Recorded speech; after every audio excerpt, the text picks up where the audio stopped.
ભારતીય જનતા પાર્ટીના સ્થાપના દિવસ નિમિત્તે પાટણ જિલ્લા ભાજપ કાર્યાલય ખાતે પક્ષના ગૌરવશાળી ઇતિહાસની ઉજવણી કરવામાં આવી હતી। આ પ્રસંગે પક્ષનો ધ્વજ ફરકાવી વંદે માતરમના ગાન સાથે કાર્યક્રમનો પ્રારંભ કરવામાં આવ્યો હતો। કાર્યક્રમના મુખ્ય વક્તા તરીકે ઉપસ્થિત રહેલા કિસાન મોરચાના પૂર્વ પ્રદેશ પ્રમુખ હિતેન્દ્રભાઈ પટેલે કાર્યક્રમમાં જોશ પૂરતા જણાવ્યું હતું કે દેશના પૂર્વ વડાપ્રધાન અટલ બિહારી વાજપેયીએ તેમની પ્રથમ સભામાં જ ભવિષ્યવાણી કરી હતી કે મારો મતદાર આજે ભલે ઘોડિયામાં સૂવે છે પણ 18 વર્ષનો થતાં જ તે ભાજપની સરકાર બનાવશે।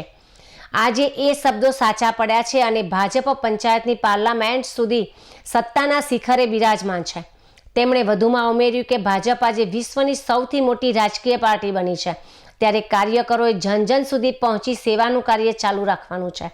આ ગૌરવપૂર્ણ અવસરે સંગઠનના અનેક હોદ્દેદારો હાજર રહ્યા હતા, જેમાં મુખ્યત્વે સત્યેન કુલાબકર જિલ્લા પ્રભારી તેમજ રમેશભાઈ સિંઘવ જિલ્લા ભાજપ પ્રમુખ તેમજ લવિંગજી ઠાકોર ધારાસભ્ય, સંજય પટેલ, બાબુજી ઠાકોર જિલ્લા મહામંત્રીશ્રીઓ તેમજ મોહનભાઈ પટેલ પૂર્વ પ્રમુખ પણ હાજર રહ્યા હતા। સ્થાપના દિવસની આ ઉજવણી પાટણ જિલ્લા ભાજપ પરિવાર માટે એક ઉત્સવ સમાન બની રહી હતી। કાર્યક્રમના અંતે તમામ આગેવાનો અને મોટી સંખ્યામાં ઉપસ્થિત કાર્યકર્તાઓએ ભાજપની વિચારધારાને છેવાડાના ગામ સુધી પહોંચાડવા અને સંગઠનને વધુ વેગ આપવા માટે સામૂહિક સંકલ્પ કર્યો હતો। કાર્યકરોમાં નવા ઉત્સાહ અને ઉર્જાના સંચાર સાથે કાર્યક્રમનું સમાપન થયું હતું।